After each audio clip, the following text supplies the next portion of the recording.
जय जगन्नाथ। भगवान जगन्नाथ महाप्रभु के प्रसाद का एक ऐसा दिव्य भोग जिसका नाम सुनते ही पूरी धाम की याद आ जाती है। खाजा बाहर से परतदार और कुरकुरा, अंदर से रसीला और मिठास से भरपूर। आज मैं आपको वही पारंपरिक खाजा का घर पर बिल्कुल आसान तरीके से बनाना सिखाऊंगी। तो आइए पूरी श्रद्धा भक्ति भाव के साथ इस सुंदर प्रसाद को बनाना शुरू करते हैं। सबसे पहले एक बर्तन में 100 ग्राम मैदा लेंगे और ज़रूरत के अनुसार पानी डालकर एकदम मुलायम और स्मूथ आटा गूंथ लेंगे। आटा जितना अच्छा गूंथा जाएगा, खाजा की परतें भी उतनी ही सुंदर बनेंगी।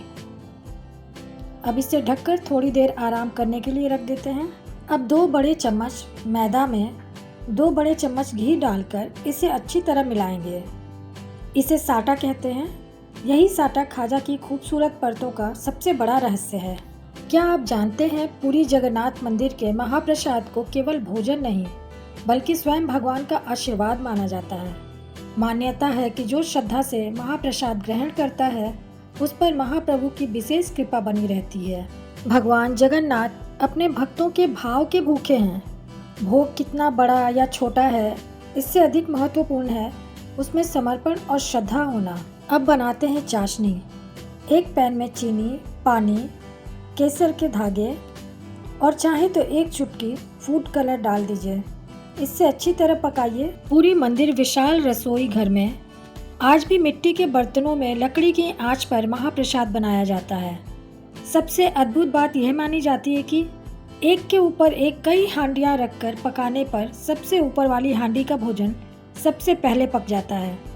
भक्त इसे भगवान की दिव्य लीला मानते हैं। चाशनी को अच्छी तरह पकाइए। जब चम्मच से उठाने पर आखिरी बूंद गिरने में थोड़ा समय लगे तो समझिए हमारी चाशनी बिल्कुल सही तैयार है। अब हमारा आटा भी अच्छी तरह सेट हो चुका है। इससे बराबर आकार के 7 पेड़े बना लेंगे ताकि सभी परतें समान बने। क्या आप जानते हैं, भगवान जगन्नाथ को पतित पावन भी कहा जाता है, अर्थात ऐसे प्रभु जो बिना किसी भेदभाव के हर भक्त को अपना लेते हैं। चाहे राजा हो या सामान्य व्यक्ति, महाप्रभु की कृपा सब पर समान रहती है। अब सूखे मैदे की हल्की डस्टिंग करते हुए एक एक करके सभी पेड़ों की बहुत पतली शीट बेलेंगे। धैर्य रखिए, यही मेहनत आगे चलकर खूबसूरत परतों में दिखाई देगी। हर वर्ष निकलने वाली जगन्नाथ रथ यात्रा दुनिया की सबसे प्रसिद्ध धार्मिक यात्राओं में गिनी जाती है। इस दिन लाखों श्रद्धालु प्रभु के रथ की रस्सी खींचने का सौभाग्य प्राप्त करने के लिए दूर दूर से आते हैं। मान्यता है कि रथ की रस्सी को श्रद्धा से छूना भी अत्यंत शुभ माना जाता है। खाजा की सबसे बड़ी पहचान इसकी ढेर सारी पतली पतली परतें होती हैं। जितनी पतली शीट बेली जाएगी उतनी ही खूबसूरत और कुरकुरी लेयर्स तैयार होगी। इस स्टेप में बिल्कुल भी जल्दबाजी ना करें। यही मेहनत बाद में खाजा को उसका पारंपरिक लुक और शानदार टेक्सचर देती है। पुरी के प्रसिद्ध खाजा की खासियत ही इसकी परतें हैं। बाहर से करारा और अंदर से हल्का फुल्का, यही इसका असली स्वाद है। अगर सभी शीट लगभग एक जैसी पतली पतली होंगी तो खाजा तलने के बाद बहुत ही सुंदर तरीके से फूलकर अपनी लेयर्स दिखाएगा। खाजा केवल एक मिठाई नहीं बल्कि सदियों पुरानी परंपरा का हिस्सा है। भगवान को अर्पित होने के बाद यही खाजा महाप्रसाद बन जाता है, जिसे भक्त बड़े आदर से ग्रहण करते हैं। इस रेसिपी में जल्दीबाजी की कोई जगह नहीं है। हर शीट को आराम से और प्यार से बेलिए, क्योंकि पारंपरिक स्वाद हमेशा धैर्य और समर्पण से ही मिलता है। सोचिए, यही साधारण सा मैदा कुछ ही देर में परतदार खाजा बन जाएगा। रसोई का यही जादू है, जब उसमें मेहनत हो, परंपरा हो और सबसे बढ़कर भगवान के प्रति प्रेम हो। अब एक शीट रखने से पहले हल्का सा मैदा डस्ट करें। अब शीट के ऊपर साटा लगाएंगे। साटा को अच्छी तरह चारों तरफ फैलाकर लगाइए। पतली सी एक लेयर चारों तरफ अच्छे से लगाने के बाद थोड़ा सा सूखा मैदा छिड़केंगे। ऊपर से फिर एक शीट रखिए, साटा लगाइए और मैदा डस्ट कीजिए। इसी तरह एक एक करके सभी शीट की लेयर्स बनाते जाएंगे। यही प्रक्रिया खाजा को उसकी अनगिनत कुरकुरी परतें देती हैं। कहा जाता है कि भगवान जगन्नाथ अपने भक्त के भाव को सबसे अधिक स्वीकार करते हैं, इसलिए भोग बनाते समय मन में अच्छे विचार और श्रद्धा रखना भी उतना ही महत्वपूर्ण माना जाता है जितना सही सामग्री का उपयोग करना। जगन्नाथ शब्द का अर्थ है संपूर्ण जगत के नाथ, इसलिए दुनिया भर के लोग पुरी पहुंचकर उनके दर्शन करते हैं और महाप्रसाद का आनंद लेते हैं। भक्ति में जल्दीबाजी नहीं, समर्पण चाहिए। जैसे हम इस खाजा की हर परत को प्रेम से बना रहे हैं, वैसे ही भगवान तक पहुंचने का मार्ग भी धैर्य और श्रद्धा से होकर गुजरता है।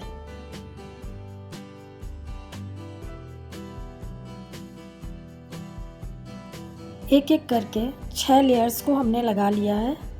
अब ये लास्ट एक लेयर बचा हुआ है, इसे भी लगा लेते हैं। और अब इसे बहुत हल्के हाथों से बेलेंगे। थोड़ा सा फैलाकर हल्के हाथों से इसे थोड़ा बड़ा कर लीजिए।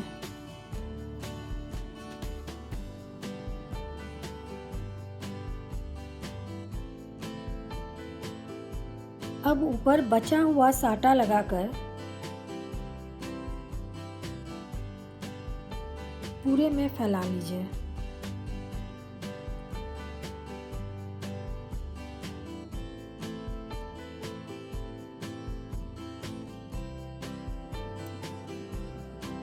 धीरे धीरे रोल करेंगे।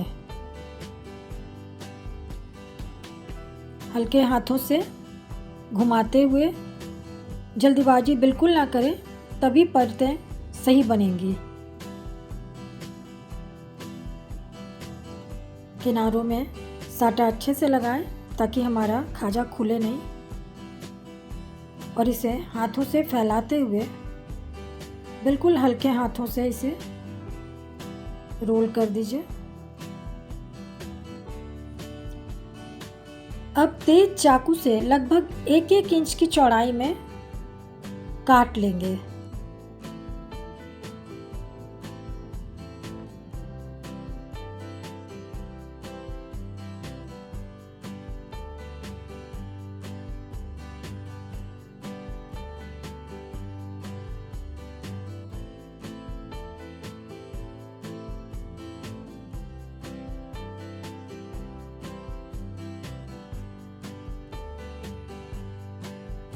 देखिए कितनी सुंदर परतें साफ दिखाई दे रही हैं। यही परतें तलने के बाद फूलकर बेहद खूबसूरत बनेंगी, इसलिए इस स्टेप पर थोड़ा समय जरूर दीजिए।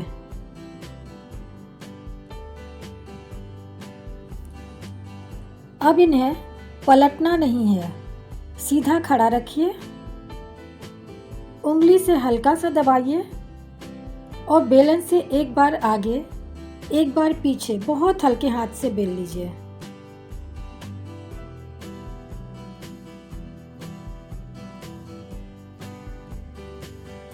ज्यादा प्रेशर डालकर नहीं, बहुत हल्के हाथ से।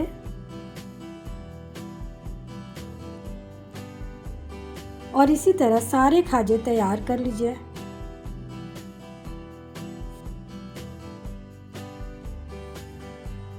क्या आप जानते हैं कि महाप्रभु की बड़ी बड़ी गोल आँखें इस बात का प्रतीक मानी जाती हैं कि वे संसार पर एक साथ अपनी कृपा दृष्टि बनाए रखते हैं।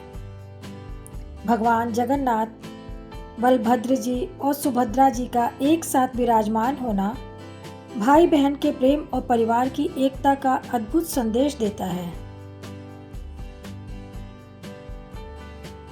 महाप्रसाद का सबसे सुंदर संदेश यही है कि भगवान के सामने सभी समान हैं। यही कारण है कि इसे बिना किसी भेदभाव के सभी श्रद्धालुओं में बांटा जाता है।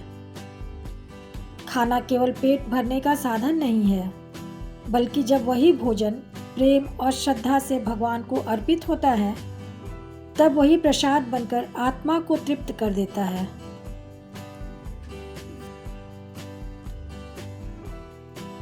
और अब हमारे लगभग सारे खाजे बेल कर हमने तैयार कर लिए हैं।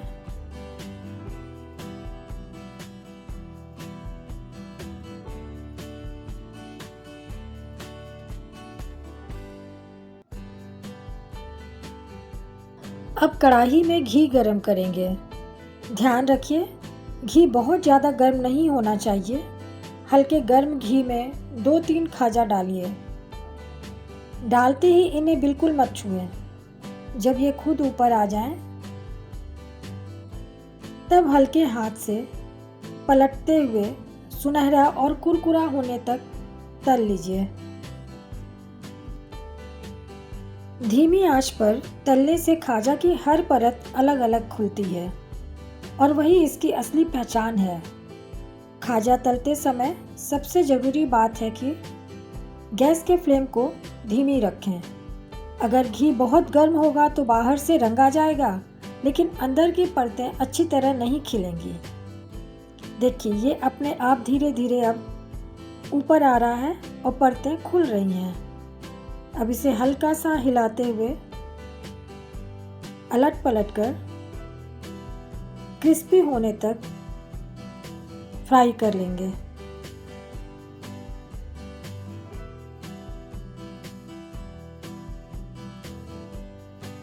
बहुत से लोग सोचते हैं कि खाजा केवल मीठी या नमकीन जैसी मिठाई है, लेकिन पारंपरिक खाजा की असली खूबसूरती उसकी सैकड़ों बारीक परतों में छिपी होती है। कुरकुरापन सिर्फ रेसिपी से नहीं आता, बल्कि सही तापमान और धैर्य से आता है। यही छोटी छोटी बातें एक साधारण खाजा को महाप्रसाद जैसा स्वाद देती हैं।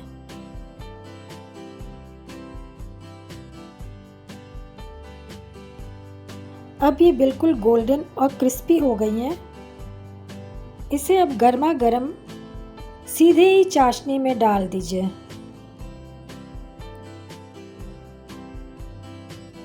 बस एक बार ऊपर नीचे पलटिए। ज़्यादा देर बिल्कुल नहीं रखिए, वरना इसकी कुरकुरी परत नरम हो सकती है।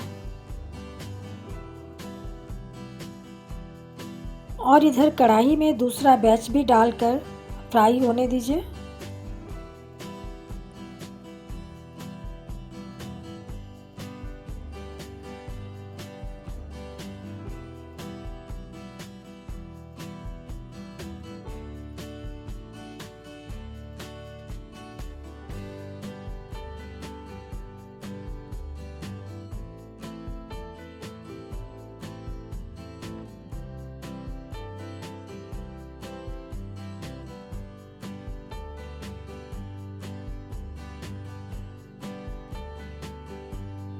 बस ध्यान रखिए, खाजा को चाशनी में ज़्यादा देर तक नहीं रखना है।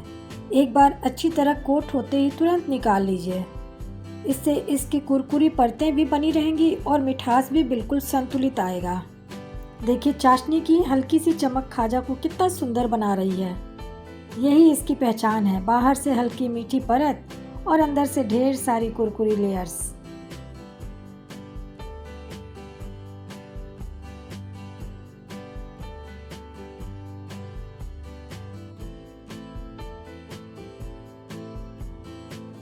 ऐसे पारंपरिक भोग बनाते समय लगता है जैसे हम सिर्फ एक रेसिपी नहीं, बल्कि पीढ़ियों से चली आ रही एक सुंदर परंपरा को अपने घर की रसोई में जीवंत कर रहे हों।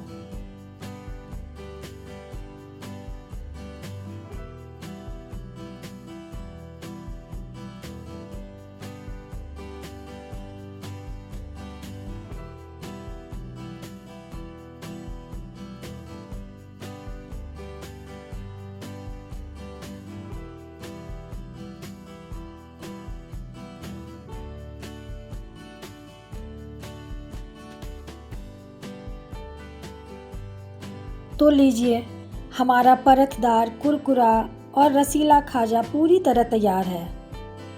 अब मैं इसे भगवान जगन्नाथ महाप्रभु को भोग लगाकर आपके पास वापस आती हूँ।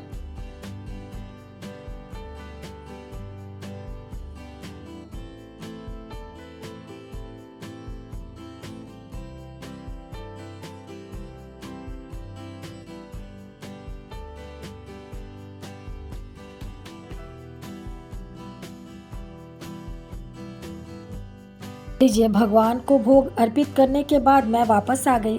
अब देखिए इसकी कितनी खूबसूरत परतें हैं, कितना प्यारा क्रंच और अंदर से कितना रस भरा हुआ है। अगर आपको यह पारंपरिक रेसिपी पसंद आई हो तो वीडियो को लाइक जरूर करें, अपने परिवार और मित्रों के साथ शेयर करें ताकि अधिक से अधिक लोग इस दिव्य परंपरा से जुड़ सकें। जय जगन्नाथ। महाप्रभु आप सभी के जीवन में सुख, शांति, समृद्धि और भक्ति का प्रकाश बनाए रखें।